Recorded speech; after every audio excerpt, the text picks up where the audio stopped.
Hello, ladies and gentlemen. My name is Vijay Sambamurthi. I'm the founder and managing partner of Lexygen. We are an Indian law firm headquartered in Bangalore. We have a pan-Indian coverage. We also have an office in Singapore. We have been invited to speak at this event kindly by Dr. Thomas Zwisler, who is a good friend and with whom we've done a lot of good work, and we enjoy a great relationship with his firm, Zirngibl Langwieser. The objective of this talk is to give an overview to all of you who are looking to do business in India or considering doing business in India. The idea is to give you a sense of some of the common legal considerations and tax considerations that you, as German investors looking to invest in India or to do business with Indian parties, should bear in mind.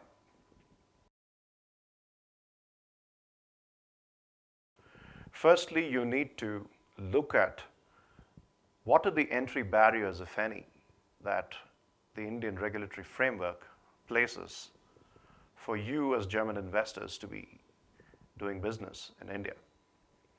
The first thing you must look at as foreign investors is Indian exchange controlled regulation and the foreign direct investment policy, or the FDI policy of India. The foreign investment policy is set by an organization called the DIPP, which is the Department of Industrial Policy and Promotion, the government body that formulates and communicates on a regular basis India's FDI policy.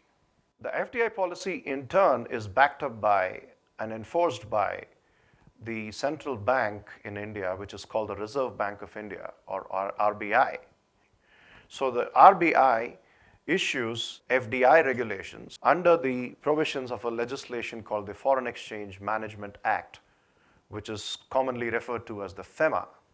Under the FDI policy of India, most sectors have been brought under what is called the automatic route, which essentially means that foreign investment can come in without the need for any prior regulatory approval. And in most instances, foreign investors can invest up to 100% of the equity of an Indian company, which means in most industrial sectors that you may be seeking to invest in, you could set up your own 100% wholly owned subsidiary. However, in certain sectors, the government sees it fit to impose restrictions, and in these sectors, foreign investment is limited to a certain percentage of ownership of the Indian company. And in certain sectors, in addition to this, there is also a requirement for a prior regulatory approval, which I'll talk about in a minute.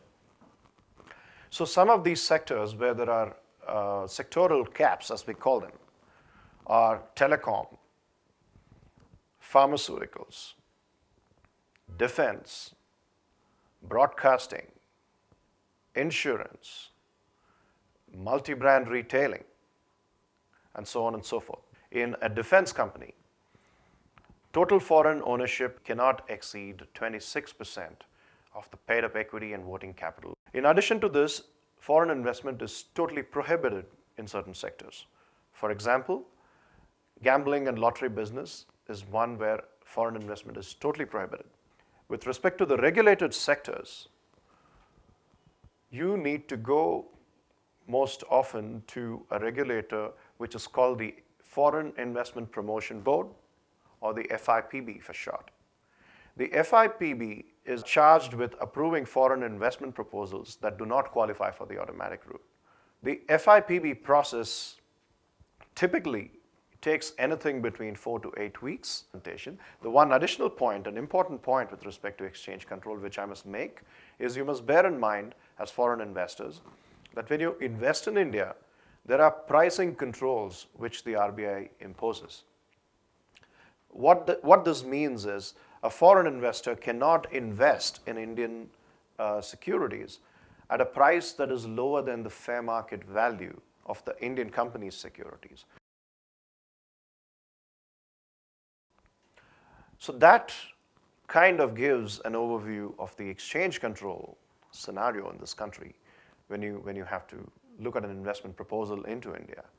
The second important thing is, once you've figured out that you qualify to enter, then the next question you need to ask yourself at this stage is, what kind of a business presence do you need in India? Broadly speaking, there are three kinds of business presence that you could look at or consider. The first one is what is called a liaison office or a representative office. The second is what is called a branch office. And the third is, of course, a wholly owned subsidiary or a joint venture, as the case may be.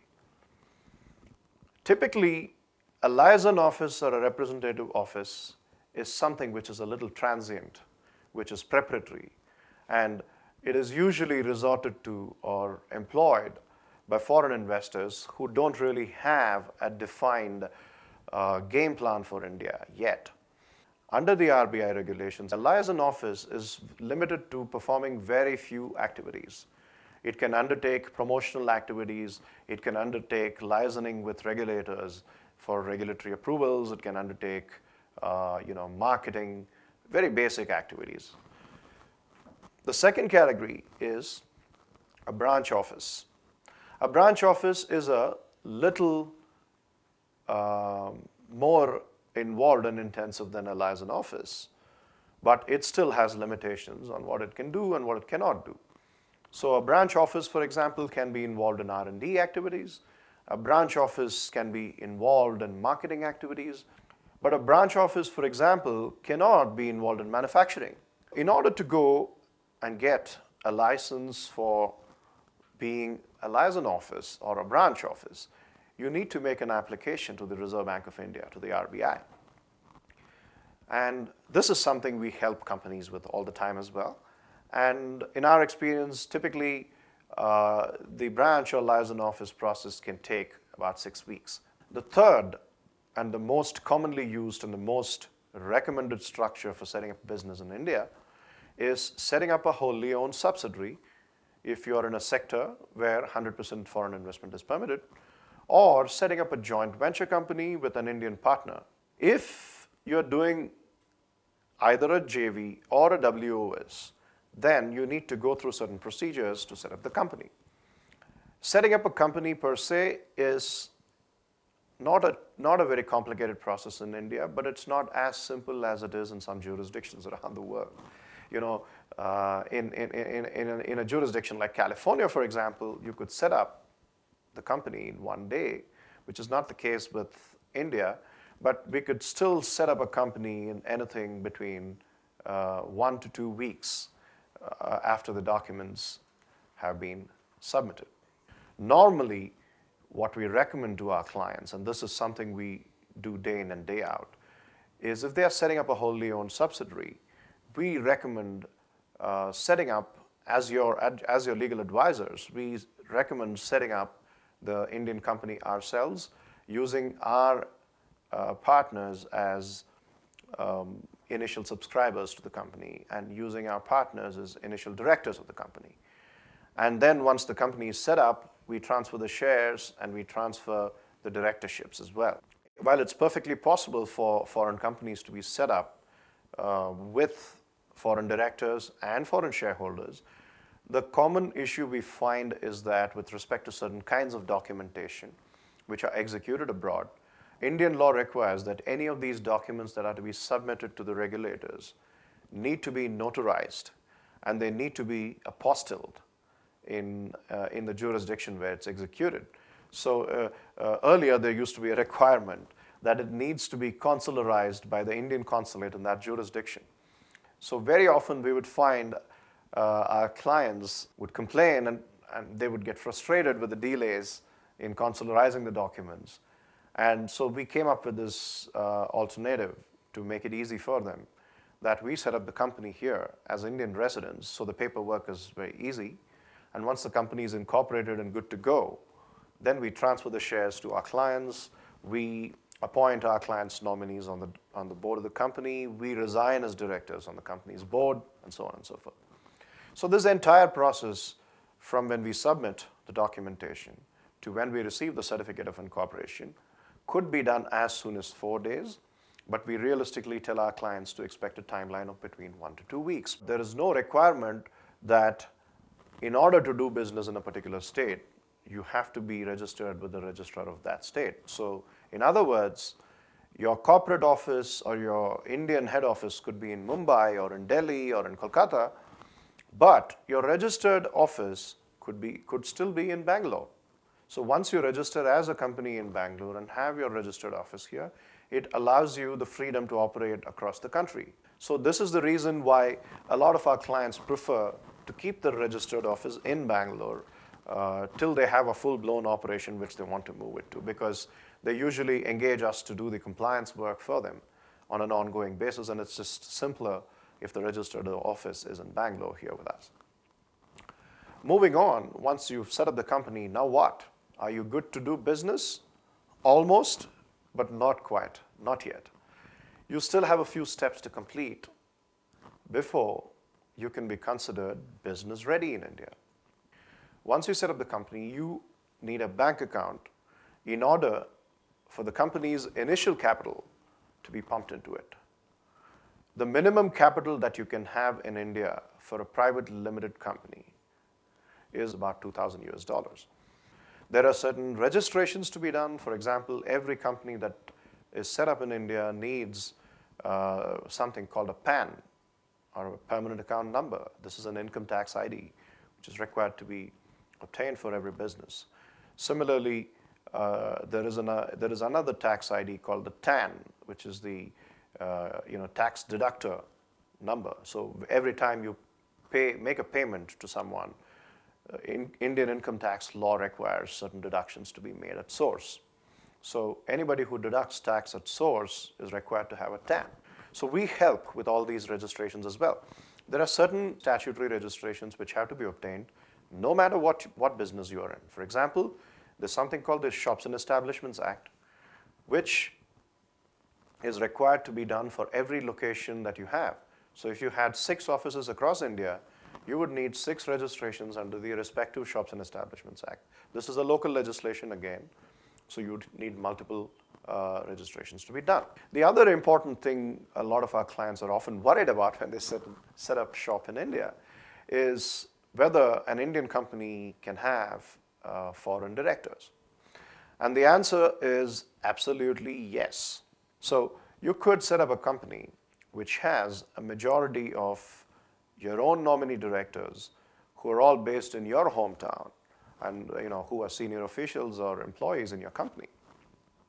So that's one. And the second part of the question is, can board meetings be held outside India? Again, the answer to this question is yes. There is no requirement that the board meeting needs to be held in India, but you just need to make sure that all your directors are in one location so that you can have the board meetings. There is a requirement for minimum number of board meetings in a year. You need to have 4 board meetings in a calendar year, and you need to have at least 1 board meeting every calendar quarter. So these are things that require to be done on a regular basis, and you need to either develop an in-house team once you set up a company here, or you need to engage advisors like us to take care of these compliance needs for you.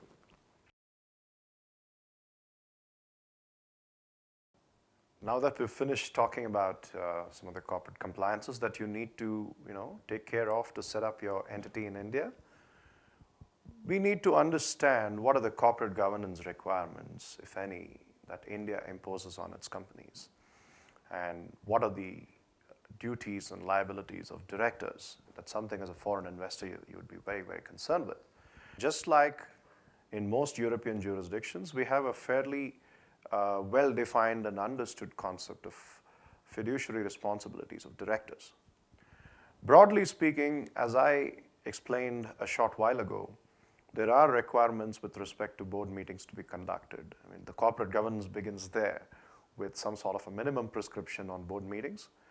And there are, for listed companies, certain requirements like you need to have at least 1/3 of your board as independent directors.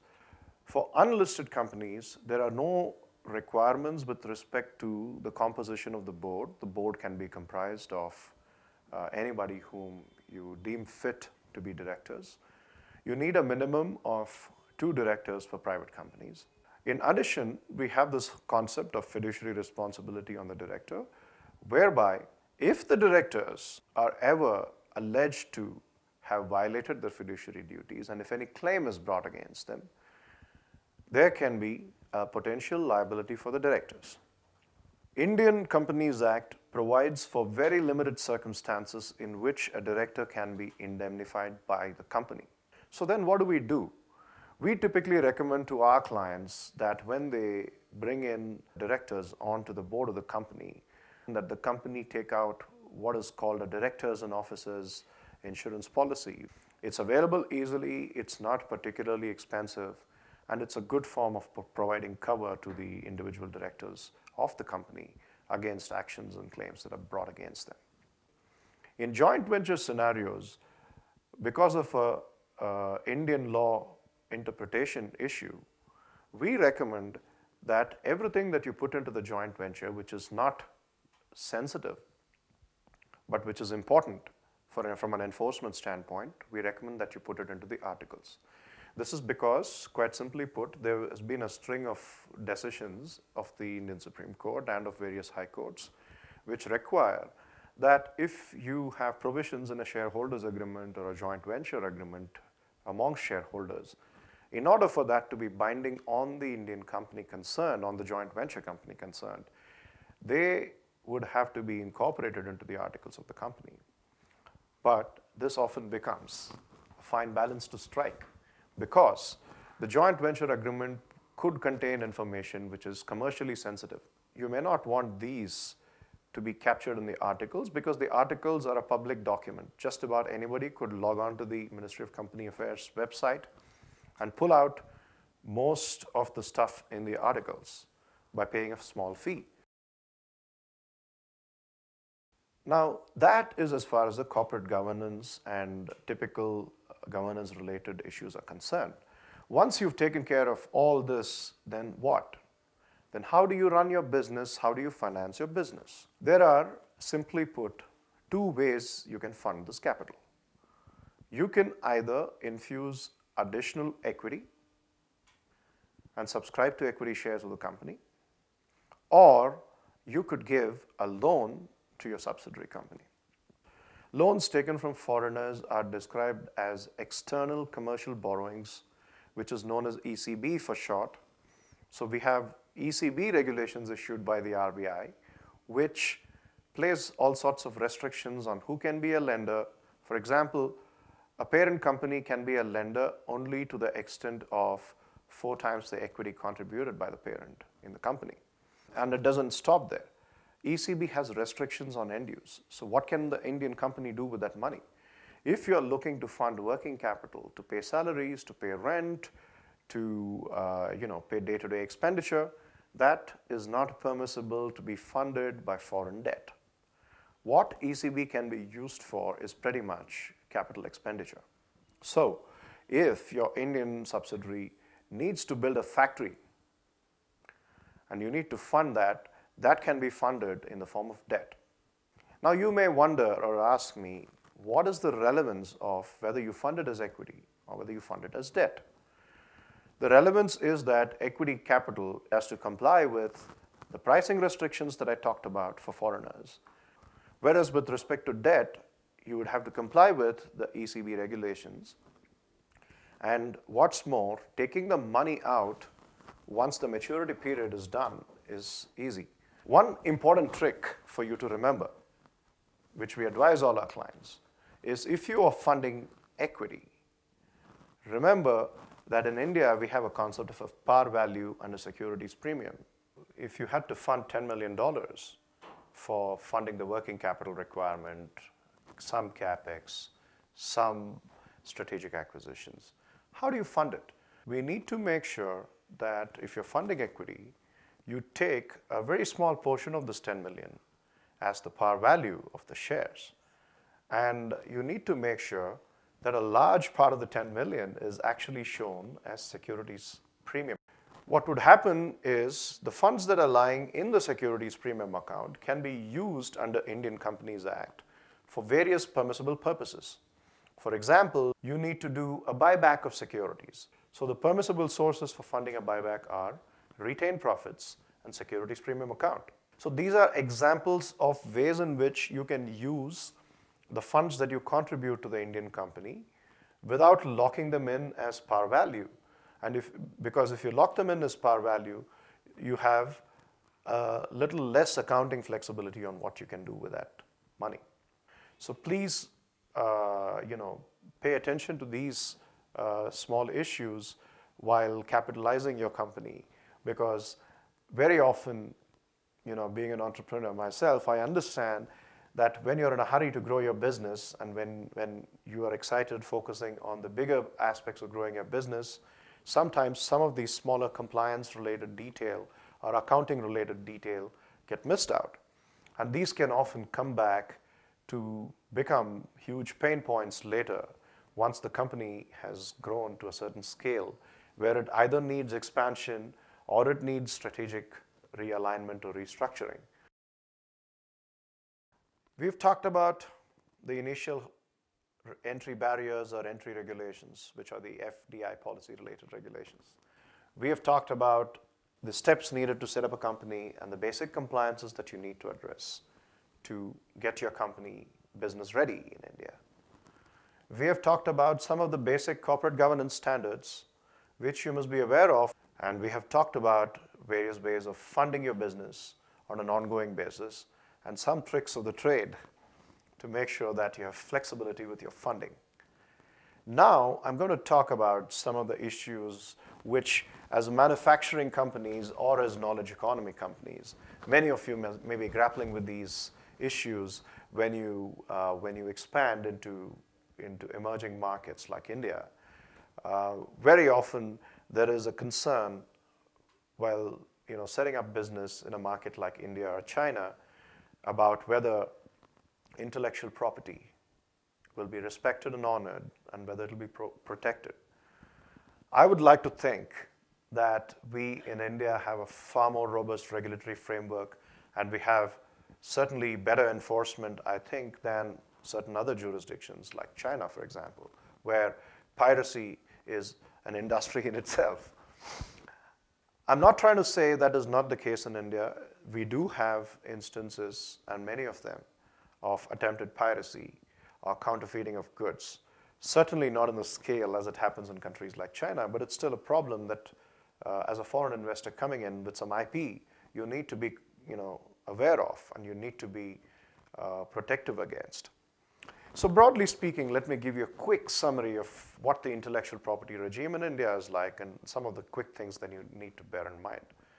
Patents, we have a Patents Act, which broadly speaking is very similar to your German Patent Act. We have a regulation that says that in order for something to be patentable, it must be new and novel, it must be invented and not merely a discovery of something that already exists. It must have a practical use that is distinct from how it is being used before. So these are the various grounds on which patents can be given. A copyright is a fairly well-recognized and well-understood intellectual property right in India. So similarly, we have a trademark regime, which is pretty robust. We have a Trademarks Act, under which you can register a trademark or a service mark. You have a process to go through the registration, which again we can help with. We are doing this all the time. But you must know that you need to be a little patient with all these registrations in India. Trademarks registration, for example, can take you anything between 2 to 4 years. Our own Lexygen trademark took us 2.5 years to obtain. You may have a registered trademark, you may have a registered patent on something, but there are always going to be counterfeiters operating in the nooks and crannies kind of market. How do you protect yourselves against that? We recently advised a pretty big Indian conglomerate who were facing a situation where counterfeits of their products were being dumped, were being smuggled in from China, where we helped them from Customs Act perspective, moving the customs authorities to make sure that the smuggled goods are seized at point of entry into India. We helped them with filing a criminal complaint under the trademark registration because they were misusing the trademark. We brought a civil suit under the Trademarks Act, and we brought a civil suit for the tort of passing off. I think in most cases you can quickly get somebody to settle, or you can even do things like go to the police and ask for a raid on the offending premises to seize the counterfeits. We've done that as well. While the Indian litigation system and the court system is often criticized for being very slow, there are also interim injunctions, which are very powerful tools in India. Talking of IP, I think the other reason why India has, in recent times, generated a lot of controversy is a couple of court cases, Indian court cases, which have denied or which have held established patents of big pharma companies to be invalid under the Indian Patents Act. So the most talked about case, which I'm sure some of you might have heard of in as far away as Germany, is the case of Novartis. Novartis has a drug called Glivec, which I'm sure many of you may be very familiar with. It's a very popular drug of theirs. It's patented in most parts of the world. Now, when Glivec was sought to be patented in India, there was a dispute raised as to whether it's patentable at all.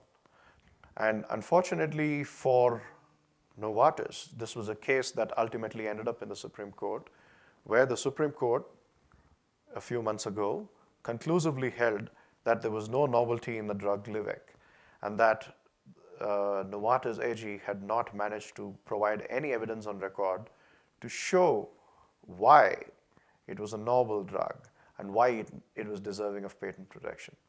As a result, this patent has been de-recognized in India, which means Indian pharma companies are free to use the generic drug and to sell it as a generic drug.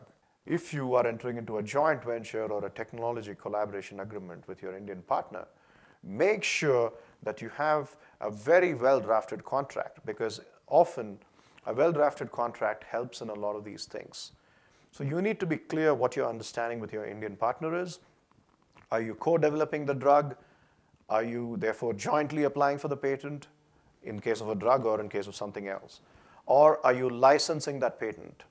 Because you don't want to find yourself in a situation 5 years down the line where your Indian partner is turning around and saying, hey, I developed this IP myself, or I developed it jointly with my German partner. IP is not the only thing where you need to be careful. You also need to be aware of certain laws that require certain levels of compliance, because they have consequences that vary from high levels of fines to jail term for the officers in default or directors in default. For example, we have data privacy laws and information technology laws, which are captured in what is called the Information Technology Act, or the IT Act. The intent of the IT Act is to protect certain classes of people from offenses that can be committed using the internet or using technological systems. And the punishments prescribed under the IT Act have recently been made quite draconian. So you got to take a lot of care for taking care of user data. Sensitive data can be either credit card information, other financial information, health records, and other sorts of sensitive counseling session records, and so on and so forth. And it is a duty of whoever is the data gatherer has to take care of the data provider's information. And they can be sued for any misuse by any third party on account of the data gatherer's negligence or lack of adequate systems to secure the data, and so on and so forth. So these are things that you may, even as an employer, need to take care of. For example, if you're collecting a repository of information about your employees, or if you're collecting data about your customers, And if you're storing all these data and somebody misuses it, one of your employees could misuse it. It recently happened, well, not so recently, but sometime back happened with HSBC, or where there was an instance where some employees misused credit card information. And these are risks that you need to protect against. You need to have robust HR policies. You need to have in-house documentation that addresses all these risks to make sure that the organization's liability and the liability of individual directors is mitigated.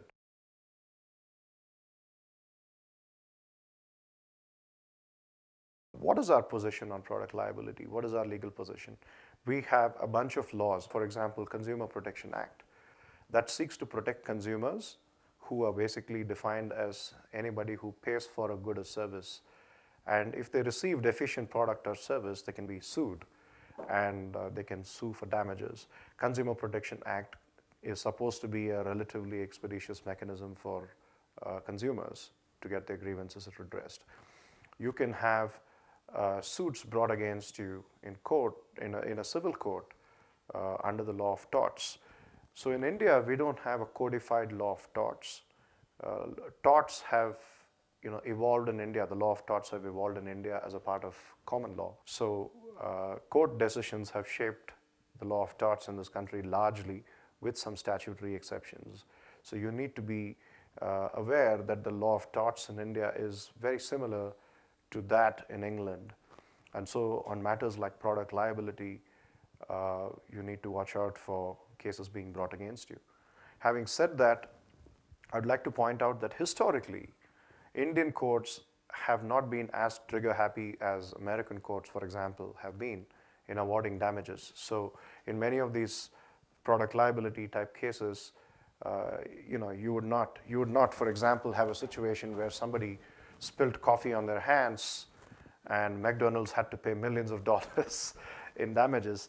You're probably not likely to have something like that happen in India. I'm pretty sure it's not a matter of big concern for German investors, because I'm sure all of you pride yourselves on the quality of your manufacturing. But this is something that you need to make sure that however good your quality may be, you still need to put in place certain internal checks and balances. You need to have clauses in your contracts with your customers whereby you can seek to limit the situations in which you can be held liable and your directors can be held liable. There are some other India-specific things that you need to watch out for. I started off by talking about exchange control laws. We are one of the countries that has a very clear exchange control restriction. So if there are any violations there, the consequences can be pretty serious. Because just to give you a sense of what I'm talking about, under the FEMA, the RBI has the power to levy a penalty which can go up to 3 times the value of the investment or value of the trade concerned. If the RBI believes that the violations are technical in nature or inadvertent or negligent but not very serious, then the RBI also gives you the mechanism to compound your offense. So we have something called a composition proceeding, which you can file before the RBI, where you voluntarily disclose your errors or your violations, and you seek condonation from the RBI. Now, this is something we do for a lot of our clients. So the important thing about compounding of an offense is it's like a voluntary disclosure scheme. So therefore, if you go and disclose it to the RBI and they hear you and they levy a penalty, you are not considered as having been convicted of an offense. Whereas if they discover it of their own and they send you an investigation notice and then they levy a penalty, then you're considered to have been convicted of that offense. So it's a very important thing that even if you have slipped up on some of these compliances, it is very critical that you, on a timely basis, take steps to rectify it by filing composition applications. And just like you have composition procedure available under the FEMA with the RBI with respect to exchange control and FDI matters, you similarly have the ability to compound corporate law offenses by filing compounding proceedings with the company law authorities. That can be done as well and is often done. The other thing which I would always encourage you to think about, and many people don't spend enough time on it when they are actually getting into a partnership, in India with a joint venture partner is, do you want litigation or arbitration? A lot of you as foreign investors come from jurisdictions where your dispute resolution mechanism in the form of litigation, your court system is very quick. Now, we have an office in Singapore, and I can tell you the Singapore court system and indeed the Singaporean government are examples of efficiency which few of us can seek to better. They are incredibly efficient. But when somebody comes from an atmosphere or an environment like that and deals with a dispute in a country like India, where litigation can take years and years and years and go through layers and layers of delay, it can be very frustrating. So to cut a long story short, we often recommend arbitration and international arbitration as the means to address disputes. India's reputation as an investment destination and as a common law jurisdiction with rule of law has always been very positive and favorable. But because of some periodic governmental interventions like the Vodafone tax case, there are concerns that investors have. As somebody sitting here who's helping foreign clients invest in India all the time, I will tell you this, that there are periodic disruptions like Vodafone, but the market continues to be very robust. We continue to be a very rule of law bound jurisdiction. And, as you know, we have elections coming up in the next couple of months, in the next month actually, and we'll have our results in the next couple of months. So by the end of May, we will have a new government in place. We don't know how much of an impact any new government will have on this whole scenario, but we think or believe or hope that the sentiment, global sentiment towards India is likely to go through some sort of a favorable reset, if you will, which we hope happens. And if that happens, I think some of these issues that have been addressed by cases like Vodafone, etc., will probably go away. There are some hiccups. There are some turbulent waters which you need to charter through. There are some difficult times you may need to deal with. But I think the trick to doing business in India and succeeding is firstly to do your diligence in finding the right partner if you want a JV partner approach. Or secondly, to make sure that whether you set up a wholly owned subsidiary or a joint venture, make sure that your investment is, you get very good law firm to advise you on, whereby you have a very good set of documentation and very good set of compliance. And make sure that going forward, in your zest to grow the business in India, the systems that you would normally have in your home jurisdiction should not get compromised, to make sure that you have good compliances to comply with the legal requirements that we have in India. Thank you very much for the patient listening, and if any of you need to have a conversation with us or need to engage with us in terms of any follow-up questions you may have, or if we can help you on any specific opportunities, I would encourage you and welcome you to get in touch with us. My contact information is available with Thomas Whistler, and we'll be happy to interact with you. We look forward to welcoming a lot of you from the Bavarian region and to helping you set up your operations in India. Thank you very much.